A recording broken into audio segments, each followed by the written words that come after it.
প্রথমে একটা পাত্রে নিয়ে নিয়েছি 1 কাপ ময়দা, হাফ কাপ গুঁড়ো দুধ, 1 চামচ বেকিং পাউডার, হাফ চামচ বেকিং সোডা। আর চিনির গুঁড়োটা এখানে আমি হাফ কাপ ব্যবহার করেছি, কারণ মিষ্টিটা একটু কম রাখার চেষ্টা করেছি। তোমরা চাইলে অবশ্যই করে মিষ্টিটা বেশি করার জন্য 1 কাপই গুঁড়ো দুধ দিতে পারো। আর তার সঙ্গে আমি এখানে উষ্ণ গরম দুধ দিয়ে খুব ভালোভাবে ব্যাটারটা তৈরি করে নেব। আর রিফাইন্ড অয়েলটাও শেষে অ্যাড করে দিলাম। আর এখানে দিয়ে দিচ্ছি আমি ভ্যানিলা এসেন্স, খুব ভালো গন্ধ আসার জন্য।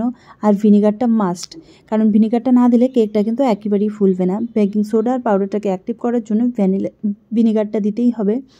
আর তোমরা চাইলে ভিনিগার না থাকলে অবশ্যই 1 চামচ লেবুর রস দিতে পারো, এটাতে কোনো টক ভাব আসবে না, বরং কেকটা খুব ভালো ফুলবে। আর কেকটা এদিকে আমি নুনের উপরে বসিয়ে দিয়েছি কড়াইয়ে, খুব ভালো বেকড হয়ে গেছে। দেখো কেকটা কিন্তু ভীষণ সফট হয়েছে, আর উপর থেকেও কালারটা ভীষণ ভালো হয়েছে।